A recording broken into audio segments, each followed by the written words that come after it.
But look, I've been told the internet has no attention span, so we gotta get rolling, all right. Oh, it's so nice to see smiling faces. You know, for a while we didn't know if that was gonna be possible. Now, I'm not saying I enjoyed wearing a mask during that time, but I think if there's one thing we can all agree on is that in America as a whole, we were more attractive with the masks on. I mean, that can't be disputed at this point. If we're gonna have body positivity, I think we need some facial honesty, you know, just... Most of America, from here on up, it's like a beautiful glow. Here on down, it is Quasimodo. It is... And it was always the ugliest people who complained about the masks. Always. It's, oh, this stupid face diaper's covering up my freedom. Like, yeah, but it's also covering up your shoddy dental work, so... Whatever, these colors don't bleed. Well, your gums do. You don't want COVID and gingivitis, relax. But everyone's so angry, that's the problem. No one appreciates insults anymore. Insults are fun. One of my favorite insults that I've ever received was about 6 months ago. I got done with a show, and this guy approached me, and the best way I can describe him is, he looked like his only possible occupation is seaboat captain. Like, he had a long, thick, scraggly beard, just full of regrets and secrets, you know, just... He looked like he knew what I did last summer, if that makes sense. Didn't say hello, just walked up to me and said, I like you. I said, thank you, sir. He said, what's your name? I said, Jonny Loquasto. And then he thought for a couple of seconds, and then said, if I think of a better name, I'll let you know, and walked away.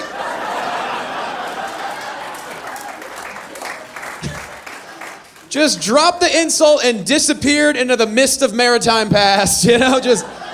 I feel like that guy just does that on the regular, just walks up and ruins people's day for fun. Just total strangers like, oh, so that's your face, huh?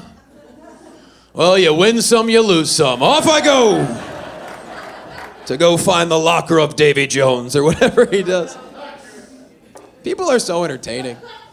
Last week at the gym, I was on the treadmill, and the lady hopped on the treadmill next to me. She starts flipping channels, and she lands on a replay of the Westminster Dog Show and leaves it. And then out of the corner of my eye, I see her talking at me. I was like, yes, ma'am. She's like, you know what I hate about this dog show? I'm like, you put it on. I don't know. She's like, what I hate about this dog show is never in the history of this dog show has a Dalmatian ever won. And I was like, well, you must have 101 reasons to be angry about that.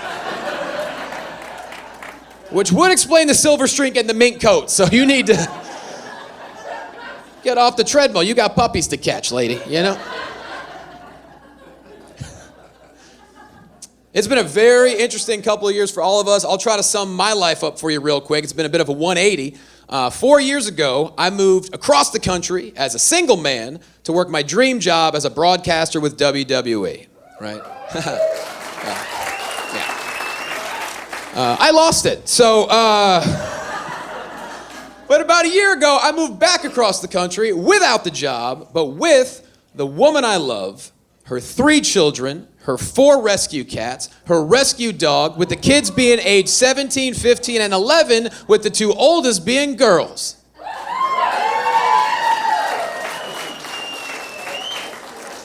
So what I'm trying to say is the pandemic affected us all differently.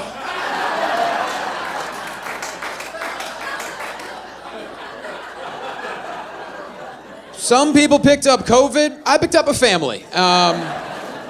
In either situation, very difficult to breathe. I'm not gonna lie. How do I start every day? Some nice hot coffee with a dash of stepdad anxiety. That's what I got. It is potent. You're not my real dad? No, but you're gonna give me a real stroke. So let's just...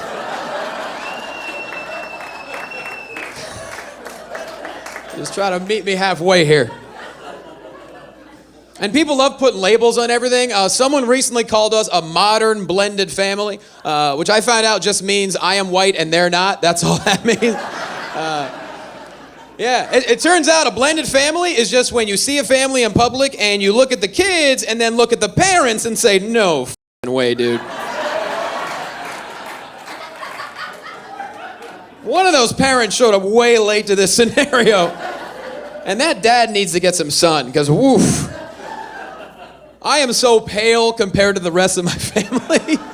In our family photos, I just look like the apparition of a tourist at Disney. I'm like, hey!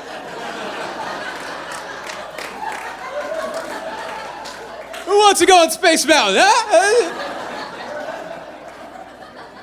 Because we look nothing alike. You know, I look like me, and my wife and children are from Saudi Arabia.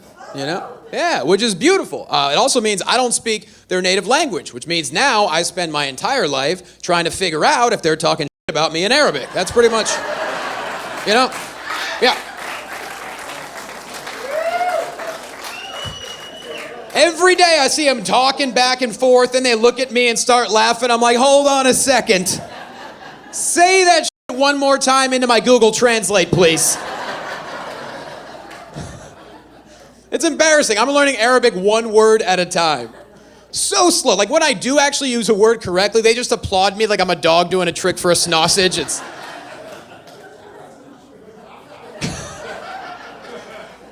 But having an Arab wife is pretty awesome because I don't have a boring nickname like Babe. Nah. My nickname is Habibi. Right. Yeah, you weren't expecting to see a Habibi in this bitch tonight, were you? I love being a Habibi. Just sounds like I should have chest hair flowing out of my unbuttoned shirt. Whoa. And I know what kind of mood my wife is in, depending on how she says Habibi. If she's happy, she goes, Habibi. If she's pissed at me, she says, white person. I'm like, and then she piles it on, like, you big nose, whitey, American. We have fun together. We do. We have a lot of fun. But I do get a lot of questions, you know. The most common question I deal with, as if it's really any different, people like to say, oh, so what's it like having a wife from Saudi Arabia? As if I'm gonna say something like, well, you know, there's always shoes flying everywhere, but the oil money's good. Like, what am I? Yeah, like, what am I supposed to say? She's a woman. She complains. I mean, you know. The only difference is half the time I don't understand what she's complaining about. But she's a very passionate woman. I love that, you know? Like they say, Latina women are excitable. Well, Arab women are explosive. No pun intended. You know, this, yeah.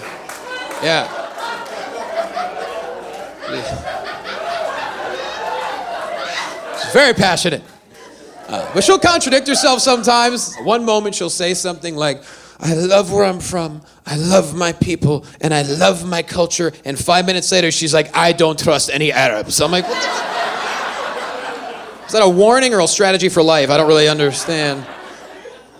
But very passionate, you know. What I love about Arab women is they don't put up with bullshit. You disrespect them one time, they're done with you. We had to deal with our first horrible soccer mom for our little 6th grader, right? He was in a little soccer tournament, and I had no idea. Before this whole thing happened, I thought the whole condescending soccer mom was not real. But no, these are out there. With their clever coffee sweaters and pretending that the PTA actually does some shit, you know, just...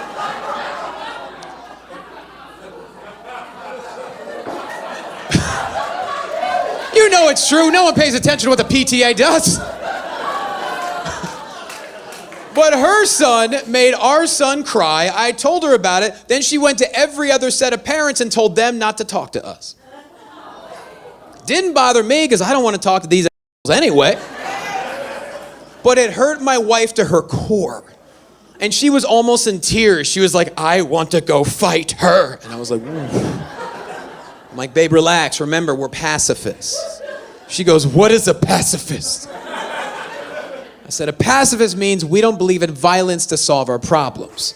And that's when she says, you're a pacifist, I am a slapping fist. And she just...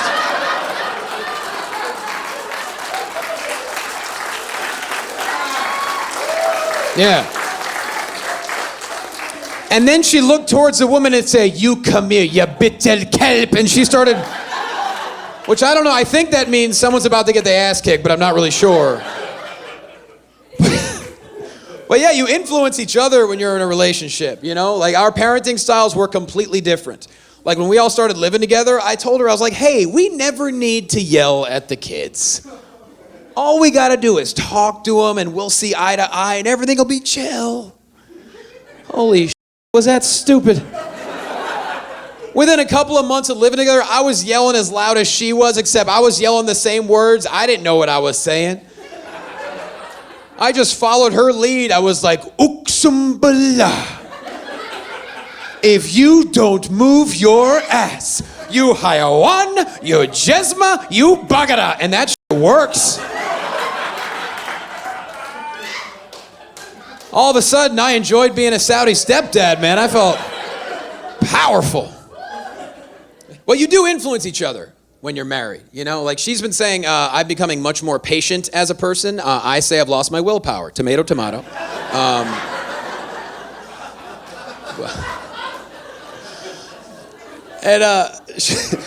She made me take the 5 love languages test. All right. I didn't write it, all right? I'd never heard of it before that, but yeah, it turns out her love languages are quality time, words of affirmation, and physical touch. And my love languages were silence, alone time, and being emotionally unavailable. And that's when she said, those aren't in the 5 love languages. And I was like, well, they might be top 10. We don't know. So until volume 2 comes out, I'm gonna hold off on working on myself. So let's just...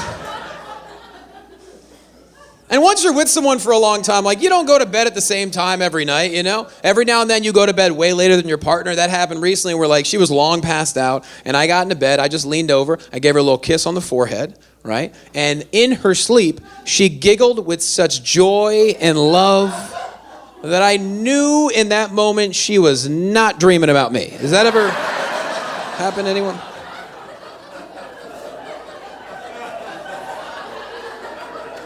In that moment, you want to wake them up so they can open their eyes and be like, oh, you again, oh.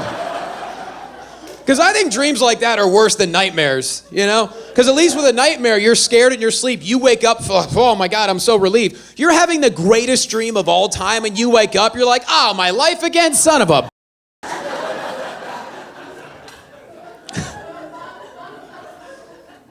And our daughters are hilarious. The 16-year-old got me with a zinger the other day. She asked me, she's like, well, hey, why do you guys sleep with a fan on at night? And I told her, I'm like, look, I don't like sleeping in silence. I struggle with that, so I turn the fan on high, and I get to sleep with some white noise.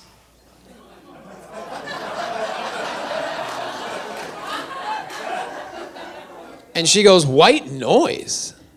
I just thought white noise was anytime you gave your opinion on something.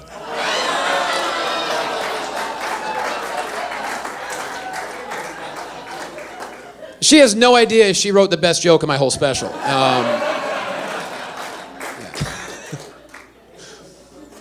And I don't necessarily recommend planning a wedding nowadays because I don't know if you know this, wedding venues want to take every last penny that you have.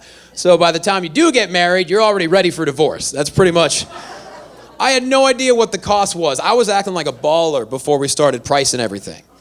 I was like, man, we're inviting everyone we know. We're getting 2 DJs. We're going to blow this wedding out. And then I saw the prices, and I was like, well, you know, it's really about our love at the end of the day.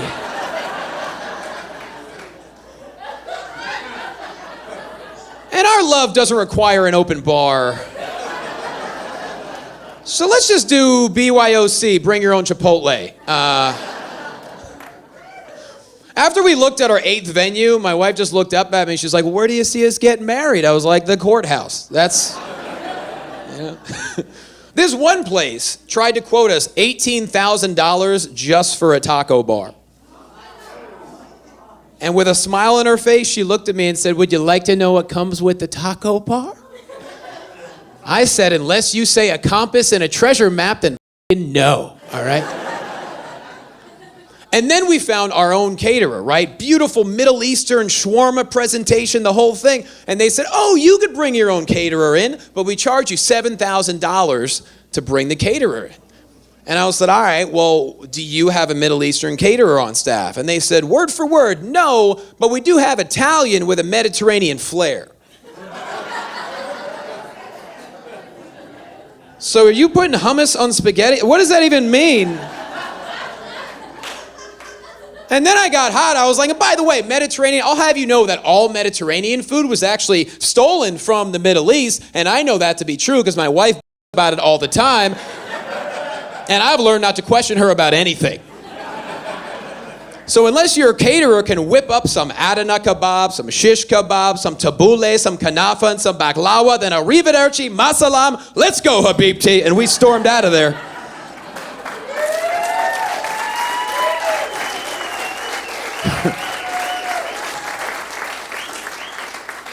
You learn a lot when you're married to someone not from the same country. I found this out. Emojis mean different things in different parts of the world. Yeah. My wife happens to have a very big following, especially in the Middle East on social media. So when we posted our first photo together, all I see are a zillion comments in Arabic. I was like, cool, I don't understand that, but I hope it's nice. And then I just saw fire emoji, fire emoji, fire emoji, fire emoji. And I started feeling so confident. I was like, babe, these people think we look amazing together. And she goes, no, that's just them wishing us to hell. I'm like, okay then. I guess all these devil emojis are for me? Okay, good to know, yeah. But what about all the eggplant emojis? She goes, that actually still means penis. I said, okay, good. At least culturally we can agree penis is an eggplant. That's, that feels good. Well, you know, we do get a lot of questions. They're like, hey, you guys are raised in different parts of the world. You were raised with different religions. And it is true, you know, because she is Muslim. And for most of my life, I was pseudo-Catholic, which meant I didn't go to church, but I still judged people, you know? And, yeah. It's no picnic growing up Catholic. That was very confusing. The first time they ever shoved the wafer in your mouth, stuck to the roof for about 7 weeks. And as a little kid, you're like, what is this? And some creepy adult leans over and says, that's the body of Christ.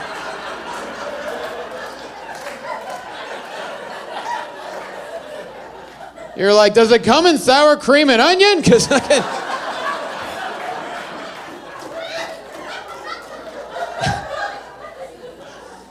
I look at it this way. I want every possible God on my side. That's the way I look at it. I'm open. You know, you come in our house, I'll put everything up there. I'll put a cross out for Jesus, a holy Quran out for Allah, even a plate of snacks, just in case Buddha shows up with the munchies. Like, I'm ready. Even a little E.T. figurine and a $20 bill just to cover us with Scientology. You know what I mean? Just, yeah.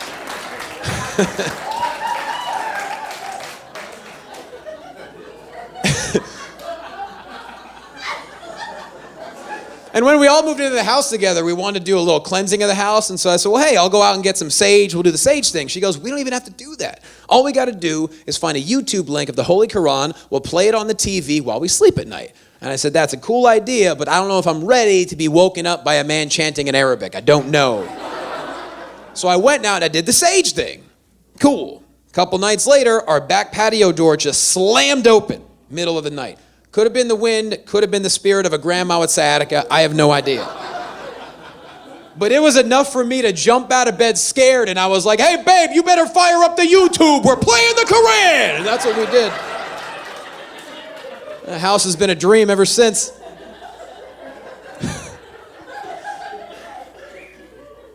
It's funny to me because, like, Hollywood pretends really hard that they're progressive now, but they are not even close. Like, there's still a sitcom on television where the premise of the show is a white family and a black family are next door neighbors, and that's funny.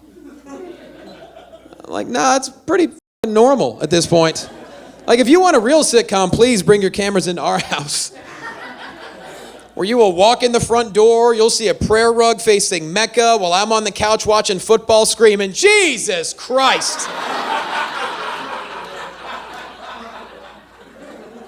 And then my team scores a touchdown, I turn towards the rug, mashallah. Like, that's... My team wins the game, I'm like, Allahu Akbar. You know, like We got a full house though. We got the cats. Never had cats before in my life. We have 4 cats. I've only ever seen one of them. The other 3, all they do is hide all day until the moment I fall asleep. Then it becomes Kitty, American Ninja Warrior, all over my body. I wake up with a tail in my nose, an ass in my eye. I have no idea. Turns out with cats, you have to get used to them knocking stuff over in the middle of the night while you wake up and have a panic attack. That's pretty much... It's unbelievable. Like, why do cats have to ramp up the moment we ramp down? You know, like you jump out of bed, you're like, oh my God, is that an earthquake? Nope, just a couple of tabbies with no goddamn respect. That's all that is. Cats are brilliant. The moment they see your eyes start to close, they're like, it's time to rave! Next thing you know, there's catnip and glow sticks flying everywhere. You hear them chanting in the living room, wet food, wet food, wet food. You get out to the living room half asleep, they're all staring at you like, hey, don't hate the player, hate the game.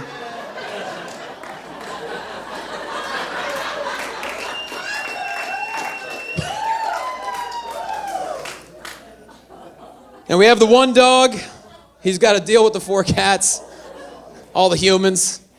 She adopted him. She rescued him when he was like 6 months old. She has no idea what he is. Turns out he's a mix of anxiety and insanity.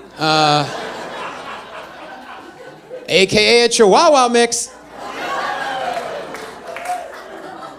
If you're looking for a grab bag of crazy, get a Chihuahua mix. Look, we can all agree Chihuahuas are adorable, but also their eyes are bulging out of their head 24 hours a day, raising your heart rate just a little bit. Chihuahuas look like they want to tell you a secret and they just can't do it, you know? It's like every time you look at a Chihuahua, you want to interrogate them like, what do you know about the Illuminati? They're like...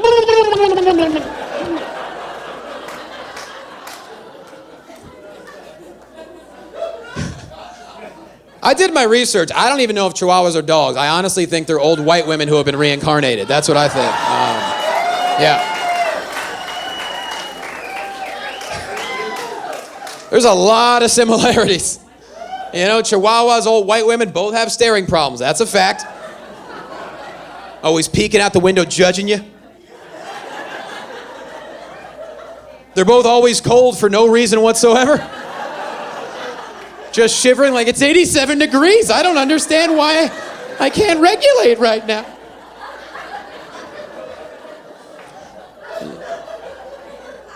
You ever see a little 12-pound Chihuahua run up to a 90-pound pit bull, just start barking at it like, bah, bah, bah, bah, and the pit bull is staring at it like, is this bitch for real? Come on, that's... So I'm just saying, the next time you see an old lady carrying her tiny little Chihuahua up to the ATM, that's not even a dog, that's her sister Dorothy. So...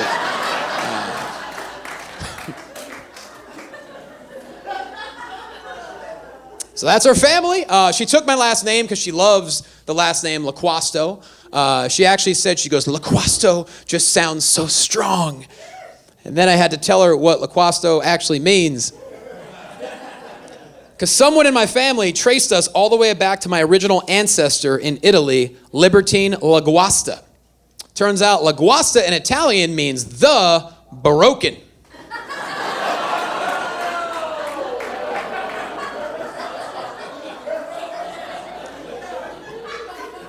And you guys know back then, a lot of times you got your last name based on physical appearance.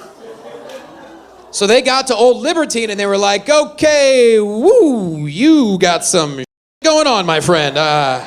You're the first ever Loquasto. Wheel him away, please. Get him out of here. But that didn't stop Libertine Loquasto. No, he met a lady named Francesca Lattusa. Lattusa means lettuce. She was a lettuce farmer. How romantic is that? And they had 7 kids. That's right. Libertine, the cripple, met Francesca, the lettuce farmer, did a little plowing of his own, and here I am. Yeah. He may have had 2 bad legs, but he had 1 good dick. And that's what it says on our family crest, actually.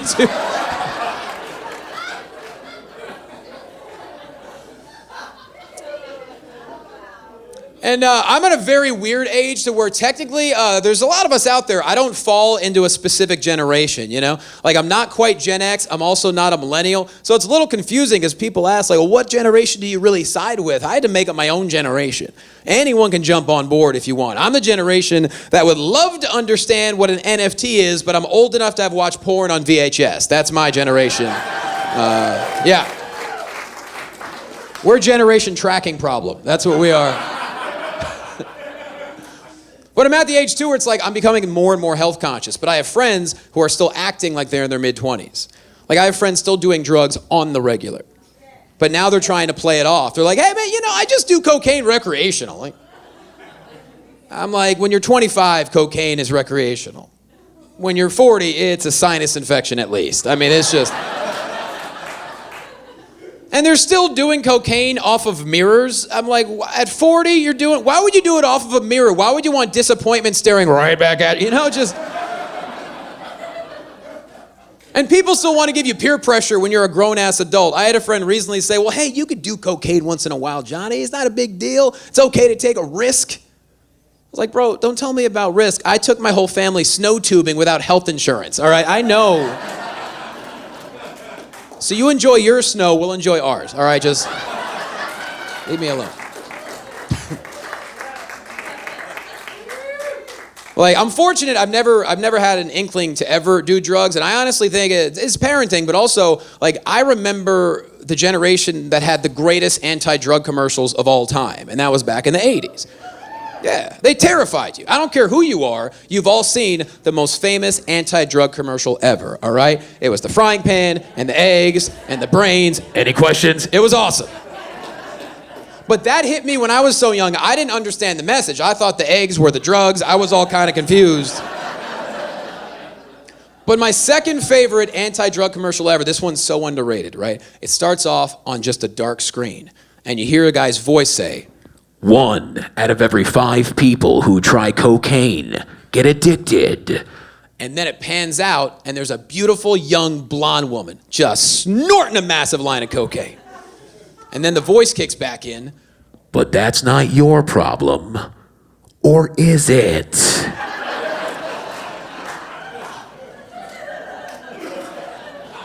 And that camera pans out, and that same woman who just snorted the blow is driving a children's school bus. Woo!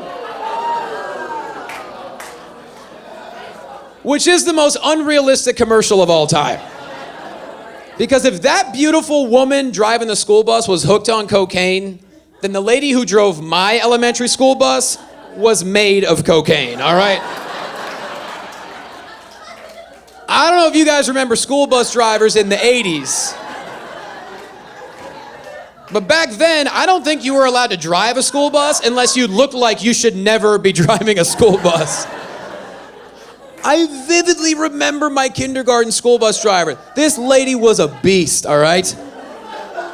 She had like a Brian Bosworth flat top up to here. She looked like a bad guy from Lethal Weapon. Does that make sense? Like, she looked like Gary Busey. It was weird. And she had a gap tooth that would make Michael Strahan do a double take. Like, oh, fit. Like, that's how big. And her right arm was bigger than her left arm from cranking open that big door, you know? Never knew what day it was she would crack open the door. Happy Friday! I'm like, it's Cocaine Tuesday, Brenda. It is Cocaine Tuesday.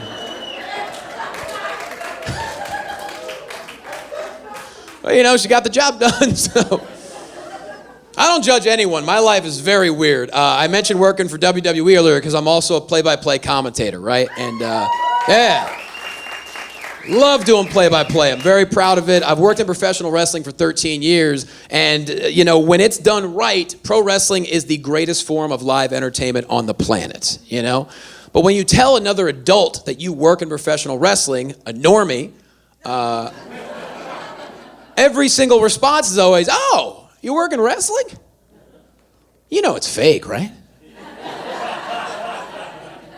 So's The Bachelor. Shut up. What's your point? You know? Everything is fake. You know the Pirates of the Caribbean movies? They're not real pirates. In real life, Captain Jack Sparrow's wife pooped in his bed.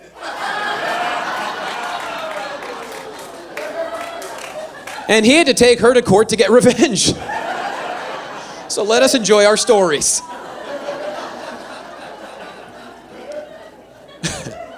But I also do play-by-play for combat sports, for boxing and MMA, and I love being a play-by-play commentator because it's such a unique skill. Not many people can do it at a high level, and especially in MMA, I have such respect for the men and women who fight because to do what they love, they have to live with cauliflower ear for the rest of their lives. That's crazy to me. Like if someone said to me, hey, you can have your dream job, but for the rest of your life, you're gonna look like you're always wearing Beats by Dre. I'd be like, ooh. I think I'm just gonna learn how to do taxes because... So the least I could do is try to call a great fight for them. But every fight is different. Sometimes you get great fighter versus great fighter and it's historic. But a lot of times you get a great fighter versus someone who's about to get beat real bad. And that's the magic of being a play-by-play commentator. You have to make that guy sound credible. So this is usually how it goes. Like, all right, guys, Joshua Taylor is making his way to the cage. Taylor coming in tonight with a record of 3 wins and 17 losses. 17 losses via knockout and 3 wins via miracle, apparently.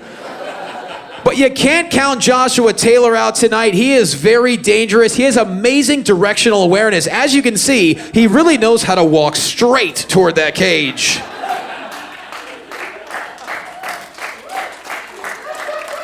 And over the course of his 20 professional fights, Joshua Taylor has proved that he is not afraid to be punched in the face over and over again. And what makes Taylor so dangerous tonight is he has nothing to lose.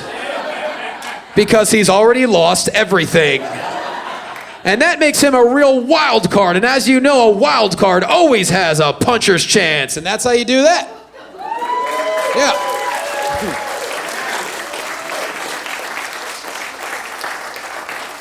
And then 17 seconds later, he gets knocked out like Glass Joe in Mike Tyson's Punch-Out. So it is what it is. Like I said, weird life. On top of all that, I have a physical therapy degree. Yeah, healthcare people, I love you. Yeah, they are. I don't do it much anymore, but it was funny when I was a PT, half the people didn't even know what that meant. Like I would say, yeah, I'm a physical therapist. They'd be like, oh, so you can give me a massage? Not if you ask me like that, Jesus, no. Where'd you get the baby oil? Put it down, dude. Like what? And every healthcare professional will tell you, we see some amazing and insane people. One of my favorite patient stories, I was walking this guy around the hospital because he came in with elevated heart rate and high blood pressure because he also had cocaine and methamphetamine in his system, right? And I'm walking him around the hospital, see how his heart reacts, and he goes, you know how I got the cocaine and the meth in my system? I said, I have an idea, but why don't you tell me? He said, well, I recently moved back in with my mother, and yesterday I was drinking my morning coffee, and my mom must have put the cocaine and the meth in my coffee. And I drank it all, and I couldn't tell. And I was like, sir, if you drank coffee with cocaine and methamphetamine in it, and you couldn't tell, then your mom needs to take that recipe to Shark Tank immediately.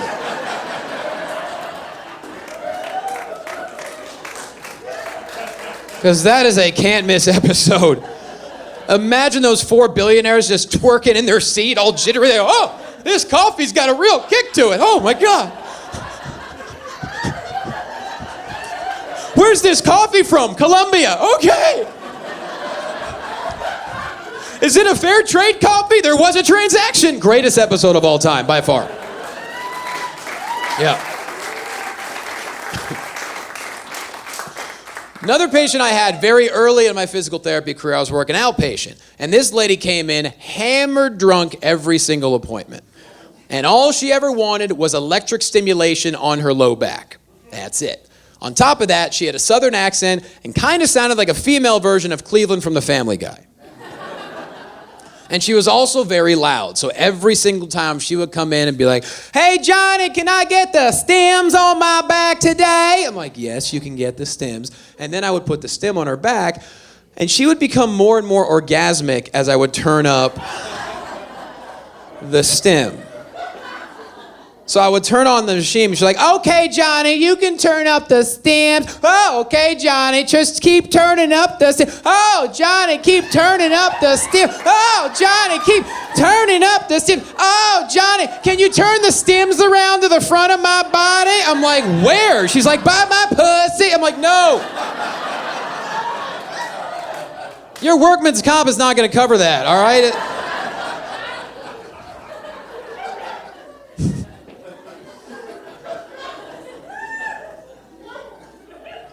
I learn a lot. I learn a lot with her. And I love taking advice from people because I need it, you know? I have no idea what I'm doing. But one thing I have learned is that it's the simplest advice that honestly works the best. Best advice I've gotten is never go to bed angry. It's genius. It works. Every single night, I will make sure I never go to bed angry. Yeah. Which is why I pass out the moment she gets pissed off. Because I'm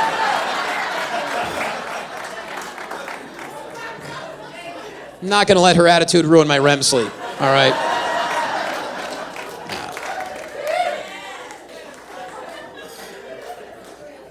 You might be surprised to hear this, but I'm not perfect either. I'm not good at dirty talk. It's not my thing. I think it's because I'm a PT. I'm too much of a realist. I don't like playing pretend. I don't know how to role play. Like, I just don't know what to do. Like, if she whispers seductively, like, "What are you going to do to me?" I'm like, "I'm going to keep you safe." Like, I don't know.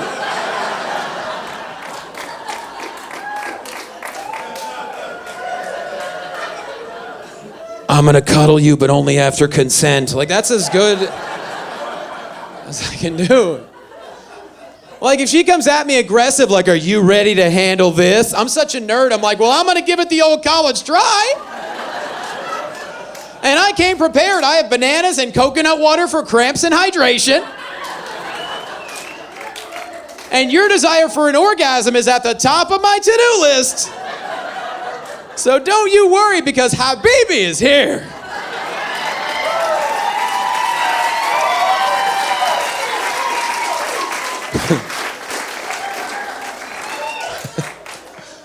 But I'm happy, you know? I was single for most of my adult life, I think, honestly, because I was told I was too nice for years. Like, I'm so glad it's finally in to be a nice guy, because women made it very hard on nice guys for a long time. We would always hear the same stuff over and over, right, buddy? We'd hear, "Oh, I'm sorry, you're just too nice," or, "Oh, I'm sorry, you're kind of like my brother," you know? Or my favorite one is, "Oh, I'm sorry, but nice guys finish last." And every time we're like, "Well, we'll also finish on your back or on your tummy, so just give us a chance." It's awesome dating a nice guy because we have no expectations. You go on a first date with a nice guy and you just give him a little peck on the cheek. We feel so good. We're driving home listening to Return of the Mac on repeat. We're just like hitting the high notes. Oh my God. Like, we feel like kings. Like, I'm so glad it's in to be a nice guy now, because the bad dudes, now they have to watch their P's and Q's in public, you know? Like, if you walk up to a woman and you're right in her face, or you're overly aggressive or whatever, a lot can happen now, you know? You can get called out on social media, or you could even be arrested, or you could even become president. Like, a lot can happen. You know? And before anyone gets butthurt, that's a bipartisan joke, all right? Because you don't know if I mean the current guy or the last guy, they're both old and creepy. We can agree on that. Yeah. As someone who's worked with the elderly for 15 years, one thing I can tell you, no one over 70 should ever be president ever again. I mean, there's a lot of things old people can do. The most important job in the world is not one of them.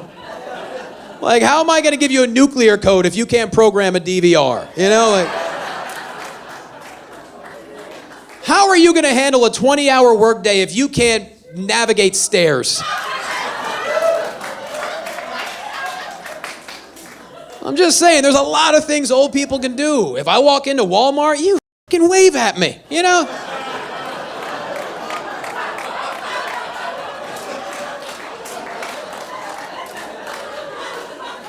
But if someone gives you a red button to push, it better be the easy button from Staples, that's all.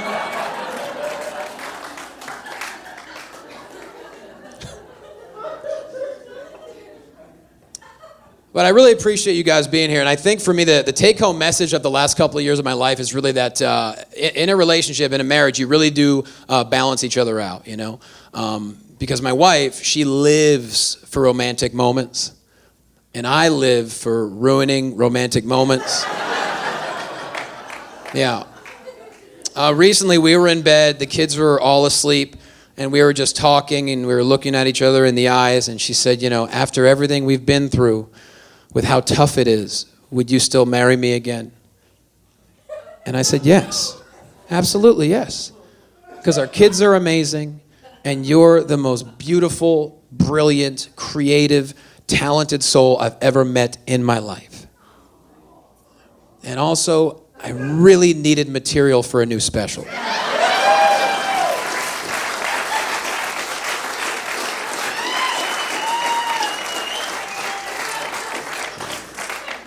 And that's when she said, that's okay. I really needed a green card.